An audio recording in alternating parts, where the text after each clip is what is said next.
안녕하세요. 오종혁 국어선생님입니다. 자, 오늘은 현대시 이육사의 절정이라는 작품을 공부하겠습니다. 절정. 자, 절정이라는 거는 가장 극한 곳, 즉 클라이막스라고 하는 것인데요. 이 1940년 문장지에 발표가 됐습니다. 그래서 일제 치하의 배경을 지금 갖고 있는 거고요.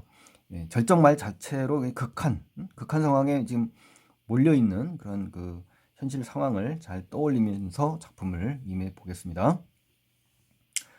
자, 주제는 이제 극한 상황, 그죠? 제목 그대로입니다. 극한 상황에서의 초월, 그 현실을 이제 벗어나려는 거죠. 탈피하고 초월하려는 그런 인식을 보이고 있고요.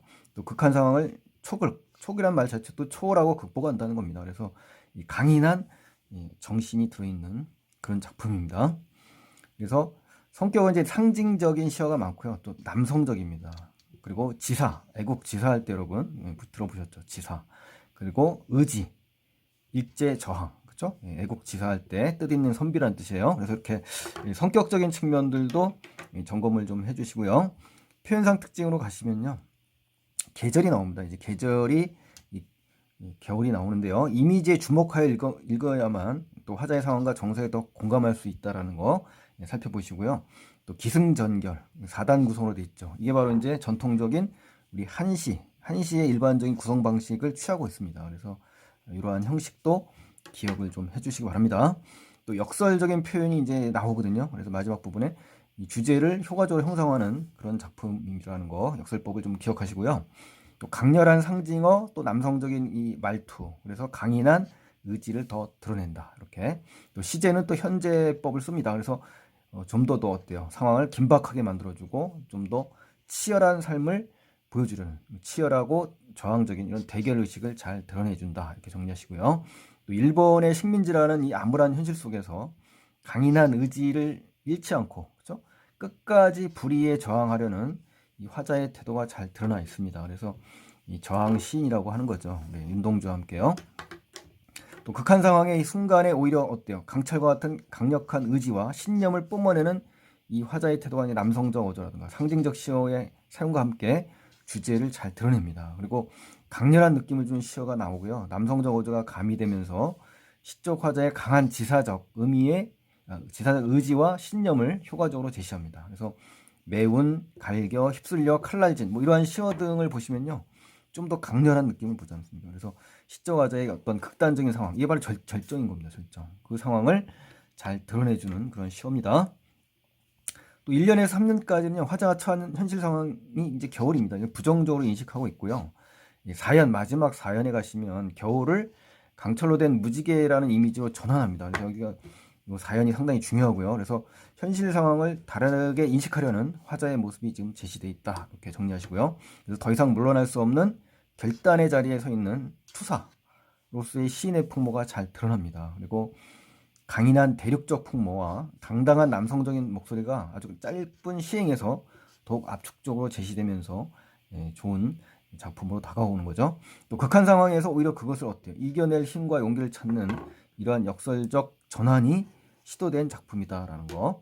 또 화자는 이제 극한적인 한계상을 객관화합니다. 객관화. 그렇죠? 그래서 바라보는 자기 관조, 자기 스스로를 객관화해서 그대로 바라보는 이 여유 있는 태도를 가진 인물입니다. 그리고 극한적 상황에서도 의지를 결코 꺾지 않는 준엄한 선비의 자세. 퇴계 이황의 후손이거든요. 그래서 이 선비자적인 정신이 강합니다. 그래서 이육사가 준엄한 선비의 자세를 지닌 그런 인물임을 기억하세요. 자, 그럼 이제 본문으로 이제 가겠는데요. 첫 번째 연에서는 현실적인 한계 상황, 즉 수평적 공간의 한계를 지금 보여줍니다. 뭐 보실까요? 매운 계절. 자, 계절이 맵다. 우리 라면 먹을 때도 맵다. 뭐 매운 음식 많이 좋아하잖아요, 여러분. 그렇지만 여기서 계절이 맵다라는 건요. 어떻게 보면 이제 미각적인 감각이 들어있지 않습니까? 그렇지만 계절이 맵다라는 의미는 바로 어떤 시련과 고난, 즉 당시 배경을 보면 일제 치하죠. 그렇죠? 고통스럽고 고난스러운 이런 시대상을 알 수가 있는 거고요. 채찍이라는 건 이제 시련과 탄압, 고난을 의미하는 겁니다. 그래서 일제 탄압과 고난 속에 갈겨, 그렇죠? 피해를 받는 거죠, 지금. 그러니까 이제 이 부분에서 이제 기억하실 거는 계절을 이제 매운이라는 이제 그렇죠? 공감각적 이미지입니다. 사실 촉각을 미각화한 겁니다. 맵다라는 건 미각인 거고요. 예, 여기서 이제 채찍이라는 것은 어떻습니까? 매운 계절에 채찍에 갈겨. 그래서 촉각을 갖다가 아픈 그 느낌을 미각화했다라는 거 반드시 기억을 해주세요. 자, 그래서 겨울에 이 혹독한 추위를 잘 드러냈다 이렇게 생각하시면 되고요. 그리고 일제강점기의 가혹한 현실을 의미한다 이렇게 기억을 하시면 되겠네요. 그래서 이제 일단 중요한 거는 이제 감각적인 이미지가 드러나면서 가혹한 현실을 제시했다. 이것만은 꼭 기억을 하셔야 되겠죠. 그렇죠? 또 마침내 이제 북방으로 휩쓸려 오다. 쫓겨온 거죠, 쫓겨. 북방이라는 건 당시 북쪽 만주 끝을 얘기하는 겁니다. 그래서 이런 오다란 그 동일한 종교로 의미가 반복되면서요, 운율을 형성한다는 거, 이것 좀 기억하시고요. 자, 그러면 이제 두 번째 연을 가보실까요? 현실적인 한계 상황, 즉 수직적인 공간색입니다. 그래서 하늘도 그만 지쳐서 끝났다. 그렇죠? 하늘이라는 것은 어떤 희망과 소망, 자유로운 그런 가능성이 있는 부분이 바로 이제 하늘이라고 의미한다면 그게 이제 끝난 겁니다. 그러니까 절망이죠, 절망. 이 고원입니다. 고원이라는 것은 높은 산지에 펼쳐진 넓은 들판이 이제 고원이거든요. 개마고원이라고 들어보셨죠? 예. 그럼 높은 산지에 펼쳐진 이 들판을 이제 고원이라고 하는데 이게 바로 이제 수직적 공간색입니다. 수직적 공간, 그렇죠? 예. 그래서 수평적 공간이라는 일련과 대응되는 그런 연이라고 보시면 되고요. 서리빨이라는 것은 이제 서리가 성에처럼 된 모양을 서리빨이라고 합니다. 그래서 아주 추운 모양이죠. 그렇죠? 칼날진 그 위에 내가 섰다 이거죠. 당당하고 어떤 단정적인 어조 아닙니까? 그래서 겨울이 주는 이런 시련의 의미를 좀 더 생생하게 분명하게 제시해주는 시어입니다. 그래서 극한 고통에 지금 화자가 서 있다는 겁니다. 절정이라는 제목과 맞물리는 거죠. 그렇죠? 그래서 겨울의 이미지들이 북방과 고온이라는 이런 극한적 공간의 이미지와 어때요? 맞물리면서 화자가 지금 현재 처한 상황이 더욱 고통스러움을 지금 부각한다. 이렇게 기억을 해주시면 좋겠네요. 자, 그 다음에 이제 극한 상황에서 이제 화자의 심리가 이제 3년에 나오는데요. 화자는 이제 자신이 처한 극한 상황을 잘 제시합니다. 보세요. 어디에다 무릎을 꿇어야 하나. 그렇죠? 이제 결국은 극한 상황의 끝까지 이제 코너에 몰리면서 이제 기도를 할 수밖에 없는 상황이잖아요. 한발 제겨. 제겨라는 건요. 이 촘촘한 틈을 막 비집고 찔러 넣는 겁니다. 그러니까 비집어서 공간을 만드는 거지 않습니까? 그래가지고 이 발꿈치라든가 이런 걸로 디딜 곳조차 없는 그런 극한 상황에 있다라는 것을 제시하고 있다는 거죠. 심리가 잘 드러나 있는 겁니다. 자, 이제 마지막 4연에 가시면요. 이제 바로 이 부분이 이제 중요한데 여러분께서 이제 반드시 이 부분에 주목하셔야 돼요. 극한 상황에 이제 코너에 몰리지 않습니까? 이 절정이잖아요. 절정인 상태에서 그대로 간 게 아니라 태도가 변화됩니다. 초월하고 극복한다. 현실을 초월하고 이겨낸다는 겁니다. 그래서 우리 결에서 시상이 전환된다. 시상이 전환되고 또 어조가 바뀐다. 어조의 변화, 시상의 변화 이렇게 기억을 하시면 돼요. 그리고 시상의 전환은 여기 있습니다. 그래서 우리 잘 알고 있는 여러분 그 향가 중에 제망매가 있지 않습니까? 이 제망매가에서도 어떻습니까? 마지막에 어떻습니까? 누이의 죽음의 안타까움과 절망감 뭐 이런 거에서 종교로 승화하는 장면 있지 않습니까? 마치 그러한 그 시상의 전환의 효과가 이 부분에도 있다는 것을 비교해서 아시면 훨씬 더 좋을 것 같아요. 눈 감아 생각해보다. 눈 감아 생각한다는 건요 관조적인 자세입니다. 그래서 현실을 이겨내겠다라는 그런 전환점이 되는 겁니다. 눈을 감으면서 그러면서 점점 좁혀왔던 이 공간이 이제 넓어지는 겁니다. 그래서 겨울 우리 1년에 말한 매운 계절이 되겠죠. 이 겨울이 정의를 내립니다. 강철로 된 무지개인가 보다라고 하면서 이야기합니다. 그러니까 이 부분은 이제 추상적인 관념을 시각화한 겁니다. 눈에 보이지 않는 거를 어떻습니까? 구체적으로 시각화해서 주제를 드러내서 형상화시켰다. 그래서 추상적인 시간의 계절, 그렇죠? 보이지 않지 않습니까? 계절이. 그러나 겨울을 시각적으로 인지 가능한 무지개로 구체화했다는 겁니다. 그렇죠? 겨울이란 자체는 눈에 들어오지 않지 않습니까? 그걸 갖다가 시각화, 구체화, 형상화했다는 겁니다. 이 무지개로서. 그래서 고통의 시간에 대한 인식을 전환했다. 주제를 강조한다. 뭐 승화했다. 이런 말도 이제 어울릴 수 있을 것 같아요. 승화. 그렇죠? 고통을 승화해서 한 단계 훨씬 더 나은 곳으로 향한다. 이런 얘기죠. 추측의 표현, 무몽인가 보다. 이게 추측의 표현이죠. 이걸 활용해서 시적 상황을 또 제시한 거고 또 역설법을 쓰면서 초월하고 극복하려는 의지를 더욱 강조해주는. 그렇죠? 예. 요 부분에 대해서는 이제 밑에서 다시 한번 설명할게요. 중요하기 때문에. 자, 제목 절정의 의미를 한번 살펴보겠습니다. 절정이라는 것은 이 북방 고원에서 맞는 이 겨울, 굉장히 추울 거 아니에요, 그렇죠? 또 암울한 상황을 갖다가 이야기하는 거고요. 마지막에 강철로 된 무지개로 바꿔버렸지 않습니까, 시인이? 그래서 이 시의 제목이 이제 단순히 절정이라는 것은 한 개의 상황으로서의 산 꼭대기만이 아닌 겁니다, 그렇죠? 예, 산 꼭대기로서의 의미가 아니라 바로 인생의 절정, 역사의 절정, 이런 것 같이 그 의미를 확대 해석해서 살펴봐야 된다라는 거 꼭 기억하시고요.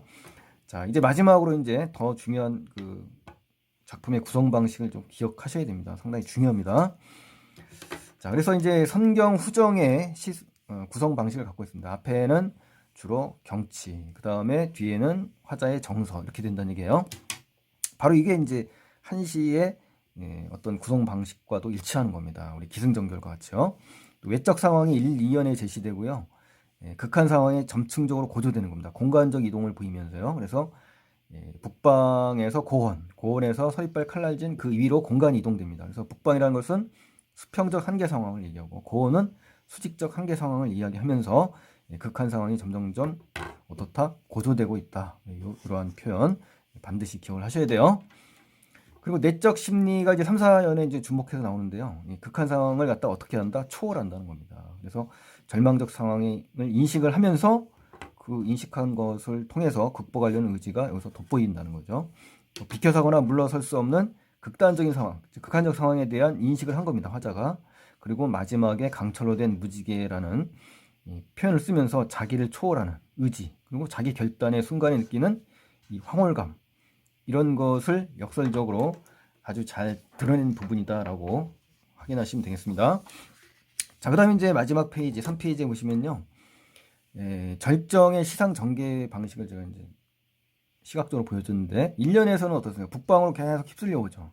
그래서 한계 상황으로 수평적으로 이동하고요. 2년에서는 고원의 끝에 섭니다. 그래서 한계 상황으로 수직적으로 이동한 거고 3년에서는 이제 한 발 제겨 딜 곳조차 없다. 그러니까 극한 상황에 최고조에 다다라는 것을 인식한 겁니다. 그리고 마지막 4연에 눈을 감고 생각하면서 극한 상황으로 초극하려는 이러한 그 전환점이 바로 이 부분에서 일어나고 있다. 이렇게 생각하시면 되고요. 또 시어들과 그 효과를 살펴보시면요. 시적 상황에 보면 이제 북방, 고원, 서리빨, 칼날진이 이렇게 이제 이동이 되는데요. 극한 상황의 점층적 고조다. 다시 한번 점층적 고조다. 이게 시험에 잘 나와요. 반드시 알아두시고요. 화자의 태도는 어떻게 바뀌냐? 어디에다 무릎을 꿇어야 하냐 그렇지 않습니까? 이걸 갖다 역설적인 인식을 통해서 극한 상황에 대한 초월적 의지로 바뀝니다. 그래서 마지막에 겨울은 강철로 된 무지개인가 보다라고 이야기를 합니다. 자, 그래서 이제 마지막으로 이제 강철과 무지개의 시어를 다시 한번 살펴보고 마무리를 짓겠습니다. 강철이라는 거는 이제 광물성이잖아요. 그래서 억압과 고통, 절망을 상징하는 단어입니다, 사실. 그래서 단단하고 차갑고 강인하고 어둡고 비생명성을 가지고 있고 소멸을 상징합니다. 그리고 죽음, 하강적 이미지, 폐쇄성을 갖고 있는 시어입니다. 근데 무지개는 뭐냐? 삶의 기쁨이요, 미래의 꿈과 희망이요, 부드러움, 따뜻함, 화려함, 밝음, 재생, 소생, 상승적 개방성을 의미합니다. 그래서 이 시어가 서로 짝이 될 수 없습니다. 그렇죠? 전혀 어울리지가 않고 대조되지 않습니다. 이것이 이제 논리적으로 모순되면서 수식이 됐잖아요. 그죠? 강철로 된 무지개인가 보다. 이런 걸로 보세요. 역설적인 표현이 가능한 이유가 바로 이런 단어의 논리적인 모순을 갖고 있는 단어가 서로 어우러져서 어떤 그 주제, 삶의 진실, 여기에 접근하는 표현을 써서 역설적인 표현이라는 것입니다. 그래서 역설법을 정확하게 기억을 하셔가지고 반어법하고 구분하셔야 된다는 거, 여기까지 정리를 하시면 학교 내신 시험도 성공적으로 잘 볼 수 있고요. 물론 수능 대비도 다 같이 되는 겁니다. 자, 그래서 이제 오늘 여기까지 했고요. 질문 있으시면 반드시 댓글로 남겨주시면 자세히 알려드리겠습니다. 그리고 도움 되셨다면 구독과 좋아요 버튼 눌러주시고요. 다음 영상에서 또 뵙겠습니다. 고맙습니다.